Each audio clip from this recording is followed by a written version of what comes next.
Hello बच्चों। तो क्या हाल चाल, सब ठीक ठाक? जी हाँ, good morning. This is physics sir. ठीक है, मैं आपके सामने लेकर आया हूँ एक्सरसाइज 2.1 का सॉल्यूशन। जैसा कि आपको पता ही है कि मैंने पहला चैप्टर रियल नंबर का सारा सॉल्यूशन मैं पहले ही अपलोड कर चुका हूँ। आप जाकर, ठीक है ना, उसे देख सकते हैं। मैं उस वीडियो का लिंक इस वीडियो के डिस्क्रिप्शन बॉक्स में दे दिया हूँ या फिर दे दूंगा। ठीक है, तो चलो स्टार्ट करते हैं। डॉक्टर केसी सिन्हा 10th क्लास मैथ का सॉल्यूशन एक्सरसाइज 2.1। जी हाँ, आपका है दूसरा चैप्टर बहुपद पोलिनोमियल। ठीक है ना, मैं उसको सॉल्यूशन कराऊंगा। मैं आपको बताऊंगा सिर्फ 2.1 एक्सरसाइज, ठीक है ना, इस वीडियो में बताऊंगा। और अगले वीडियो में मैं बताऊंगा 2.2 का सॉल्यूशन, ठीक है, कि किस प्रकार से किया जाता है। तो ये आपका एक्सरसाइज 2 है, यानी कि दूसरा चैप्टर आपका पहुंच जाते हैं हम लोग, यानी कि बहुपद में। तो देखिए, यहाँ पर आपको इसको बताने से पहले मैं आपको बता दूं कि मैं आपको कुछ थ्योरी देना चाहता हूँ ताकि आपको किसी प्रकार का दिक्कत ना हो। तो चलते हैं थ्योरी की तरफ। ठीक है, हाँ जी, एक बात और आपको कहना है कि अगर आप मेरे यूट्यूब चैनल पर नए हैं तो वीडियो को जरूर लाइक करना, ठीक है ना। चले अगले की तरफ। तो चलो देखो, तो देखिए इस तरह से आपका है, ठीक है ना। थ्योरी पहला है बहुपद क्या है, इसे इंग्लिश में हम लोग पोलिनोमियल कहते हैं। तो देखिए बहुपद का डिफिनेशन लिखा हूं कि एक वैसी बीजीय व्यंजक जिसमें x के केवल घात धनात्मक पूर्णांक होता हो उसे क्या कहते हैं, बहुपद कहते हैं। क्या कहेंगे जी, बहुपद। आपको मैं बता दूं एक वैसी बीजीय व्यंजक। अब सवाल आप लोग कर रहे होंगे कि बीजीय व्यंजक क्या है, अलजेब्रिक एक्सप्रेशन किसे कहते हैं सर। तो बीजीय व्यंजक जो होता है वो हमारा अचर, ठीक है ना, और चर, ठीक है ना, मान से मिलकर बनता है। ये अगर दोनों को मिला दीजिएगा जी, तो ये दोनों को मिलाने से आपका बनेगा बीजीय व्यंजक। क्या बनेगा, बीजीय व्यंजक। जैसे अचर का मतलब होता है number, real number. Real number को अचर कहा जाता है। जैसे में 1 2 3 रूट 4 रूट 3, ये सबको अचर कहते हैं। और चर ए बी सी डी को, ए से जेड तक को चर कहते हैं। तो ये दोनों को मिला देते हैं। जैसे मैं 3 एक रियल नंबर ले लिए और मैंने एक चर एक्स ले लिया, तो तीनों दोनों को मिला दिया, 3x बन गया। तो इस कंडीशन में 3x क्या बन गया, एक प्रकार की बीजीय व्यंजक बन गया। समझ में आया। इसी प्रकार से 5 + 6x 10 + 18x स्क्वायर, कुछ समथिंग इस तरह से। ये सब का सब आपका क्या होगा जी, बीजीय व्यंजक होगा, क्योंकि इसमें चर और अचर दोनों है। तो जी हाँ, बहुपद में कहता है कि वैसी बीजीय व्यंजक जिसमें जो x का जो घात होगा ना वो केवल धनात्मक पूर्णांक होगा, माइनस में नहीं होगा, उसी को क्या कहेंगे हम लोग, बहुपद कहेंगे। तो बहुपद का समान रूप होता है a0 + a1x + a2x square plus dot dot an x की पावर n। यानी कहने का मतलब है, यहाँ पर आप देख सकते हैं कि x की पावर 1 होगा, 2 होगा, 3 होगा, 4 होगा, 5 होगा, 6 होगा, 7 होगा, 8 होगा, 9 होगा, 10 होगा। इसी तरह से आपका अनंत तक हो सकता है, लेकिन माइनस में नहीं, सिर्फ प्लस में पावर हो सकता है इसका। समझ में आ रहा, इस बात को याद रखिएगा, ठीक है। और ये सब क्या आपका a0 a1 a2 क्या है, तो ये आपका है वास्तविक संख्याएं। यहाँ पर आपका नंबर हो सकता है, जैसे 1 2 3 रूट 3 रूट 4 रूट 5, इस तरह से हो सकती है। समझिए, ये वास्तविक संख्या है। और याद रखिएगा कि जो an है वो आपका 0 नहीं होना चाहिए, समझे, ये आपका 0 नहीं होना चाहिए। तथा n क्या है, n जो होगा वो धनात्मक पूर्णांक होगा, ऋणात्मक नहीं। चीजों को समझ में आ रहा, अगर समझ में आ रहा है तो कमेंट्स जरूर करो, मैं कमेंट्स का रिप्लाई जरूर करूंगा। मैं देखना चाहता हूं कि मेरी वीडियो भी आपको पसंद होता है या नहीं, आपको अच्छा लग रहा है कि नहीं लग रहा है, ठीक है। तो आगे मैंने यहाँ पर कुछ स्टार बना के लिखा हूं कि a0 a1 a2 a3 a4 a5 a6 a7 dot dot dot an को क्या कहेंगे, बहुपद का गुणांक कहते हैं। मतलब बहुपद का गुणांक का मतलब होता है x का गुणांक, ठीक है ना। x के बगल वाला नंबर को यहाँ पर गुणांक कहा जाएगा जी। तो याद रखिएगा, रियल नंबर को यानी कि वास्तविक संख्याएं को, ये सब को क्या कहेंगे हम लोग, बहुपद का कोफिशिएंट कहेंगे। द कोफिशिएंट ऑफ पोलिनोमियल क्या है, a0 a1 a2 इसी तरह से अनंत तक। समझ में आया। और यहाँ पर जो x दिख रहे हैं ना आप, x, ठीक है ना, तो जो x के अधिकतम घात है जो होगा, तो x के जितना भी अधिक से अधिक घात हो सकता है। अगर जैसे मैंने कोई एग्जांपल ले, जैसे मैं 2x की पावर 3 + 5x +6 ले लिया, तो इसमें x के पावर अधिकतम घात कितना है? तो अब आप बोलिएगा यहाँ पर ही कि इसमें अधिकतम घात कितना है सर? तो 3 है। तो इसीलिए आपका इस बहुपद का जो घात कहलाएगी वो 3 आपका आंसर होगा। यानी कि x के अधिकतम घात को बहुपद का घात कहते हैं। समझ में आया? चलिए अब आगे थोड़ा सा देख लेते हैं हम लोग बहुपद का प्रकार। क्या देख लेते हैं जी? बहुपद का प्रकार यानी पोलिनोमियल कितने प्रकार का होता है। तो देखिए पोलिनोमियल जो होता है उसे 2 कैटेगरी के हिसाब से बांटा जाता है, समझे? एक पद के आधार पर और एक घात के आधार पर बांटा जाता है बहुपद को। तो पद के आधार पर मैंने कुछ बहुपद को बांट दिया हूँ और घात के आधार पर भी मैंने कुछ बहुपद को बांट दिया हूँ नीचे, ठीक है? तो चलिए पहले देखते हैं हम लोग पद के आधार पर बहुपद कितने होते हैं और कौन कौन होते हैं। तो ध्यान समझिएगा, पद के आधार पर बहुपद में पहला एक पदी बहुपद, जिसे इंग्लिश में मोनोमियल कहते हैं। क्या कहते हैं जी? मोनोमियल, ठीक है ना? जैसे एक पदी बहुपद का मतलब होता है कि जिस बहुपद में पदों की संख्या केवल एक हो, एक ही पद हो, उसे एक पदी बहुपद कहेंगे। जैसे में 5x⁴, 4x, 2, 3x³ यानी कि इसमें प्लस माइनस आपको 2 को नहीं दिखेगा, सिर्फ सिंगल दिखेगा। चाहे तो वह नंबर हो सकता है या x के रूप में हो सकता है। और याद रखिएगा कि एक पदी बहुपद में जो x के जो घात होते हैं वो निश्चित नहीं होते हैं, वो घात कुछ भी हो सकते हैं या 400 भी हो सकता है x के पावर में, समझे? क्योंकि घात इंपॉर्टेंस नहीं रखता है, यहाँ पद इंपॉर्टेंस रखता है। घात आपको इंपॉर्टेंस इसमें रखेगा। चीजें समझ में आ रहा है आपको? तो यहाँ पर 5x⁴, 4x, 2, 3x⁴ ये आपका एक पदी बहुपद है क्योंकि इसमें एक ही पद है। बट अब द्विपदी बहुपद की बात करेंगे जिस बहुपद में पदों की संख्या केवल 2 हो। जैसे देखो 2x⁵ -7x, तो इसमें एक यहाँ पद है, एक यहाँ पद है, तो इस कंडीशन में से कहा जाएगा द्विपदी बहुपद। और यहाँ पर अब देखिए कि एक यहाँ पद एक यहाँ पद है, तो इसे भी कहा जाएगा द्विबहुपद। बोलो समझ में आ रहा? तो इस तरह से ये द्विपदी बहुपद कहलाएंगे। और याद रखना, फिर मैं एक बार बोलना चाहता हूँ कि द्विपदी पद के आधार पर जितने भी बहुपद है उसमें घात इंपॉर्टेंट नहीं रखता, पद इंपॉर्टेंट रखता है, क्योंकि बहुपद को आप पद के आधार पर बांट रहे हैं, समझे? चलिए आगे आप देखिए, यहाँ पर ही आपका था त्रिबहुपद। क्या है जी? आपका आगे त्रिबहुपद। तो त्रिबहुपद में पदों की संख्या कितनी होगी? तो आपकी होगी 3। तो देखिए 1, 2, 3, तो इसे त्रिबहुपद बोलेंगे। इसमें देखिए 1, 2, 3, तो इसे भी क्या बोलेंगे? त्रिबहुपद बोलेंगे। बोलो समझ में आ रहा? अब इस तरह से अगवा चौथा में आपका है शून्य बहुपद, जिसे बोलेंगे जीरो पोलिनोमियल। तो शून्य बहुपद का मतलब होता है कि जिसमें गुणांक किसे बोलते थे? तो हम लोग बोलते हैं, किसको पता है? तो गुणांक हम लोग बोलते हैं वास्तविक संख्या वाला को, A1, A0, A2, A4 ये सब रहता था उसको। तो गुणांक अगर 0 हो जाए तो उसे शून्य बहुपद कहेंगे। देखिए x के पावर कुछ भी हो, लेकिन x के बगल में जो नंबर वाला रहता था वो 0 रहता है। तो अगर 0 रहेगा तो उस कंडीशन में उसे कहा जाएगा जीरो बहुपद। यहाँ भी x के पावर कुछ भी हो सकता है, बट यहाँ गुणांक जो होता है वो 0 होना चाहिए, क्योंकि जीरो बहुपद की हम बात कर रहे हैं। बोलो क्लियर, समझ में आ रहा है आपको?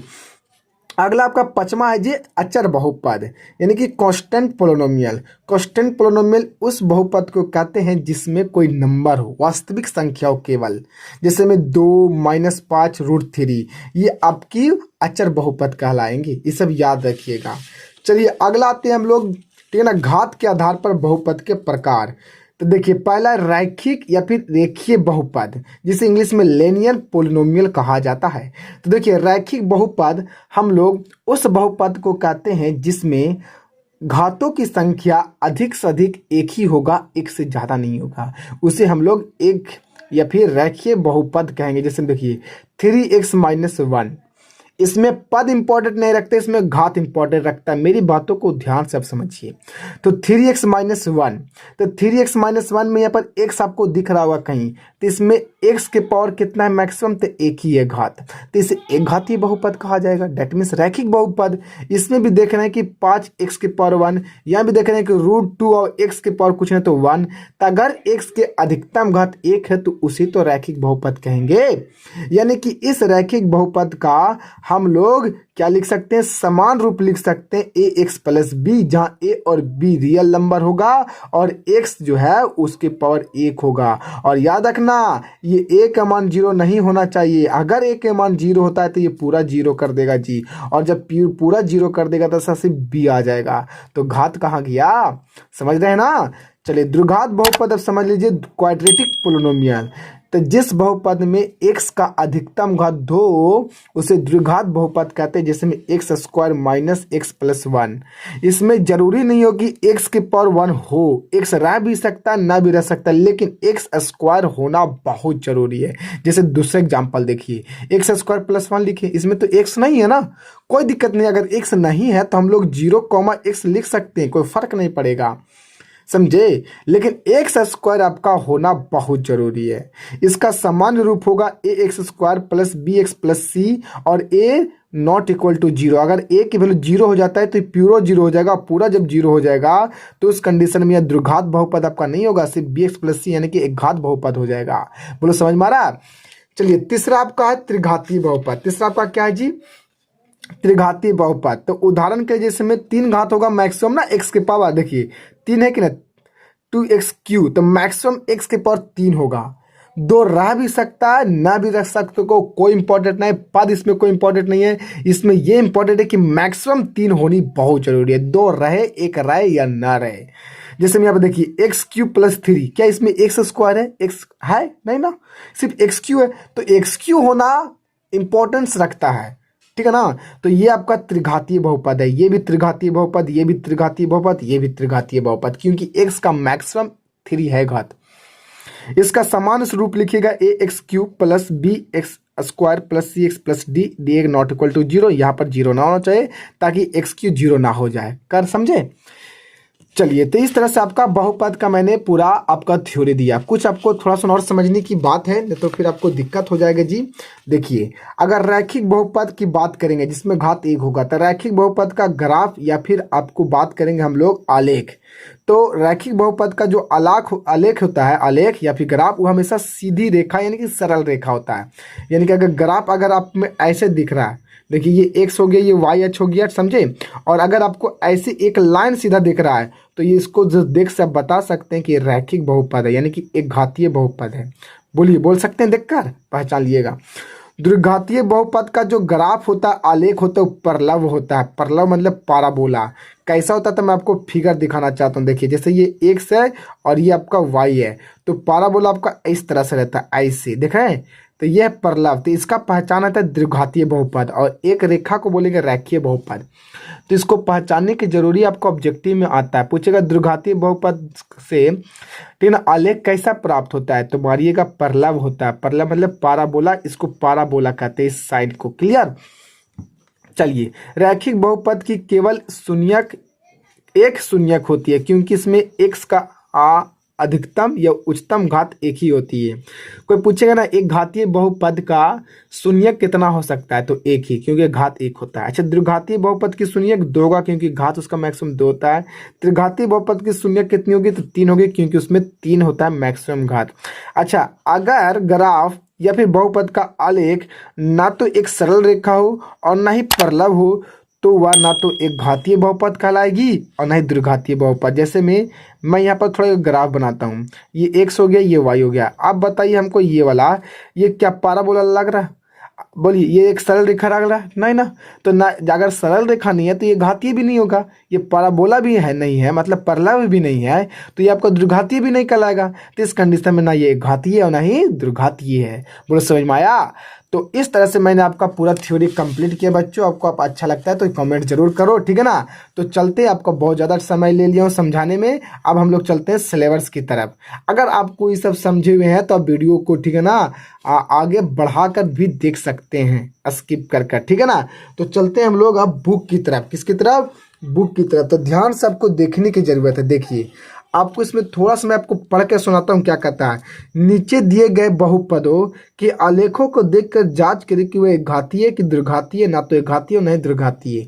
आपका ग्राफ देखना, क्लियर, और इस ग्राफ देखकर बताना कि घातीय बहुपद है कि दुर्घातीय। तो पहले ये बताओ कि पहला में आपको लाइन कैसा दिख रहा है, सीधा सरल रेखा, तो सरल रेखा का क्या बताएं, एक घातीय, तो ये लिखिएगा एक घातीय। अच्छा इसमें कैसा दिख रहा है, तो इसमें भी एक घातीय होगा। बोलो समझ में आया। अच्छा ये वाला देखिए तो जी, ये वाला देखिए तो आप ये वाला देख सकते हैं, तो ये आपको दिखाते हैं, थोड़ा सा आपको देखने की जरूरत है। देखो ये दोनों देखो, अब बताइए तो ये दोनों कैसे लिख रहा है, तो ये ऐसा देखा, मतलब ये पाराबोला है कि नहीं, यानी कि ये द्विघातीय बहुपद को शो करेगा, ये भी किसको, द्विघातीय बहुपद को शो करेगा।